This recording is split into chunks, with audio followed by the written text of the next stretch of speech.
except Trump appears to be, the rhetoric. It's it's quite concerning. He just gave a announcement saying that Iran has until Tuesday to make a deal, and then, and this is a direct quote, otherwise, quote, I am blowing up everything. I mean, it's read the rest of it too. I mean, the language that he used was just unbelievable. I want to get the. Let me see if I can find it and get the quote exactly right. He said, Tuesday will be Power Plant Day and Bridge Day, all wrapped up in one in Iran. There will be nothing like it. And then, quote, open the fucking strait, you crazy bastards, or you'll be living in hell. Just watch. Praise be to Allah. President Donald J. Trump. I mean, people, I woke up to this morning and went, what in the... this is crazy territory. This is madness of King George. It's like that the scene. There was a movie with George Clooney years ago, and I forget the name of the actor who played this lawyer who was representing this young woman who had been violated by a pharmaceutical company. And in the midst of the deposition, the lawyer starts taking off all of his clothes and screaming and ranting. That's what Donald Trump just did here. He might as well have just taken off his clothes and run around the White House outside naked. It is the time for the 25th Amendment to be enacted has come. Trump's cabinet needs to say, okay, let's get him into a nice white coat that the arms wrap around the back. He can give himself a big hug and walk him out of the White House. He has completely gone off the rails. Well, I guess this was always a risk of the Trump presidency, that this whole strategy was always the same. That is, do maximum pressure and then get a deal. Well, his maximum pressure on Iran was war. And now he doesn't know how to get out of this. And I think this is why the panic has set in, because he can't stay. I mean, this is going to result in disaster. And also, he can't leave, because without the Strait of Hormuz, the whole region would be reshaped to Iran's advantage, and it would be also the end of his presidency. So correct. He really got himself trapped in this. And it should have been predictable, I think. I mean, there was no real justification for this war. It's a low chance of success, and of course, extremely high risk, especially linked to the lack of an exit strategy. Again, very similar to a lot of these forever wars. But how do you see things going with the ramp up? I mean, I can see that he's going to blow up everything that's possible. He might even go for Cargill Island. I mean, Iran's retaliation goes against the Gulf states, not directly against the US. So it might be a price he's willing to pay. It's a bit like with the Europeans. They're willing to fight to the last Ukrainian. He might be willing to do the same with the Gulf states. Yeah. But over the past few days, what do you make of this? The planes being shot down, the rescue missions. What is your takeaway from this? Because the skies were supposed to be unimpeded. It was supposed to have air dominance. That's what he told everyone. So let's differentiate between what Trump wants to do and what the U.S. military can do and what the U.S. military is willing to do. I think, those are three different areas. The chess pieces prior to Friday morning in Iran were all lined up for a U.S. ground operation. It may have involved something such as, I guess they had found an airfield, an unused airfield that was, about 200 miles in Iran, 100 miles plus inside the Iranian border, that was near Natanz, so that they would go in there, land, and then helicopters would be refueled at that site, and then would continue on with special operations forces to hit Natanz and try to take control of enriched uranium that they believe might be there. And I say that I'm making that judgment based upon what I'm seeing. Nobody's feeding me information on this. But I think as sort of preparation for that operation, that's where this F-15 gets shot down. Now, all of a sudden, boom, the entire plan starts to fall apart, or it has to be delayed. One of the guys I worked with for years, he was the last colonel to command AFSOC, Air Force Special Operations Command, that was located up at Hurlburt Airfield in the armpit of Florida. And he was involved in Vietnam in what they call CSAR, Combat Search and Rescue Missions. And, a lot of what happened in those, a pilot would get shot down, and when you'd send out 2 or 3 different aircraft, back then 2 or 3 different helicopters and such to try to effect a rescue. And more often than not, some of the rescuers get shot down. And so instead of losing just one person, you end up losing, 6, 10 more. Well, that's exactly what happened on Friday.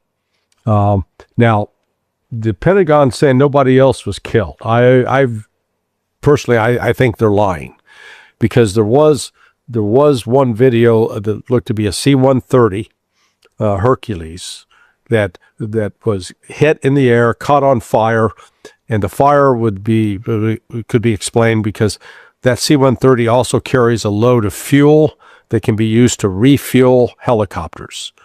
But it crashed and exploded. But what we do know is that even according to the Pentagon, that in addition to the F-15, an A-10 Warthog, it was shot down. Pilot got out. Looks like they lost an F-16. They lost at least 2 Black Hawk helicopters, or advanced. They're called Pave Hawks.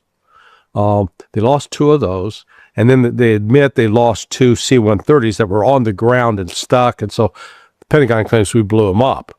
Well, again, I think those 2 may have been even connected with that operation. But when you sit down to try to rescue one pilot, we lost at least 5 other types of airframes, fixed wing and rotary wing. Well, if you had that many losses, just one, and they were consumed. The U.S., the command headquarters at MacDill Air Force Base, the CENTCOM headquarters, the Combined Air Operations Center there, I think it's still up and functioning at Al Udeid Air Force Base in Qatar, and other locations were just, all hands on deck trying to find and locate that pilot, because they didn't want him to be captured by Iran. So this is worried more about the political optics. That we can't have Iran celebrating the capture of a U.S. prisoner, but in the course of it, we lost close to $500 million in aircraft yesterday, something like that. Between all the different aircraft that went down, just to save one guy. This is the absurdity of it. So if their plan is to put more aircraft into Iran, now that they know that Iran's air defense is active, they have a loitering missile, rocket, call it what you will. They launch it, and then it's like a glider. It just sort of, it's hovering around, not until it hones in on a target, and then boom, it's not readily detected by conventional means that the aircraft, U.S. aircraft, use to detect threats. So now they've got to take that into account. So Trump wants to launch a ground operation. I don't know whether it is to take Karg Island alone, or take Karg Island and then hit Natanz or Bushehr, one of the nuclear power plants, with a special operations raid, maybe try to hit an underground missile factory in Keshem. I don't know if it's one or all 3, how ambitious it is. But he wants to do it. the military, I think right now, based upon the losses that they incurred on Friday, are stepping back and saying, I'm not sure we can do this, because as part of their planning, they've got to assume, okay, we're going to lose 10%, 20% of our airframes. Do we have enough CSAR, the combat search and rescue crews, available to carry out that kind of mission if it unfolds? And I'd say the answer there would be no. I mean, it would be almost a nightmare of how many aircraft we'd have to put into the area, and that again be vulnerable to getting more shot down. And then there's a question of are the senior officers willing to do this? And I think there's growing doubts on that front. The early optimism and enthusiasm that was accompanied this mission when we launched the attack on February 28th, that's gone. The sort of the excitement that fueled particularly the younger guys, the lieutenants and captains and the who are never really experienced anything like this. They're all jazzed up. Yeah, man, we get to go to war. And now all of a sudden the reality of war is starting to hit home.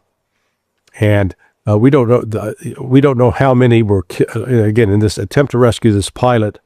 I believe that there were probably at least 6 people killed, and then several wounded, maybe more than 10 wounded. So it's a pretty heavy price to pay for rescuing one pilot. And it gets back to this is now the debate, goes back to the debate of our combat pilots, the Tom Cruise Top Gun model. Does that even make sense anymore, given the technological advances that have taken place and the capabilities to do remotely piloted aircraft, where you don't actually, you could fly an F-35 remotely. You don't need a pilot in that. In fact, if you don't have a pilot in that plane can actually do more performance-wise without a pilot, because a significant expense in these combat aircraft is to build in life support systems, because a human body can only stand so much G-force. I don't know at what the one point is where basically it shuts down the blood and the body. You can't live. You can't survive it. Whereas the aircraft without a human being, man, it can do a lot of maneuvering. And that's not just the U.S. That applies to the Russians and Chinese. So, but, here we got this system. It's an anachronism of the 20th century. If you go down, we're going to come save you. And it's an honorable thing. And listen, the PJs, the parachute, the Air Force, the pararescuers, they are terrific. They are an incredible lot. The pilots that are flying, particular, I think there was a lot of Task Force 160 pilots engaged in this. A lot of very brave, capable people being asked to do something incredibly stupid. Maybe something good can come out of this, though. I mean, when the U.S. had this success against Venezuela, it fueled this hubris, which led to the attack on Iran. Maybe, some humbling is good before the U.S. starts a war with Russia or China, which, might end the world. So that being said, of course, this is already spiraling very quickly out of control. And as I said, the optimism is largely gone, which means either one can adjust to these realities or one can, I guess, restock the chairs on the Titanic. And then it appears that might be something being done. I'm not sure how you read this current purging of U.S. generals. I saw a hearing with Pete Hegseth where he was asked, do you know how many you fired? And he didn't know. Apparently it was 8. And then he was asked why. What was the reason for it? And he more or less didn't answer this.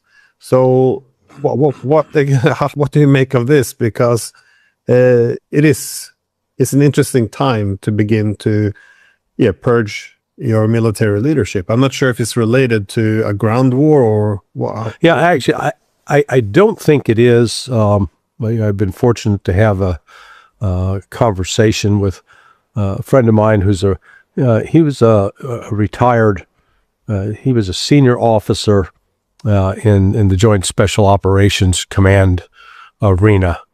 And so what he shared with me, and let me just read this. He says Randy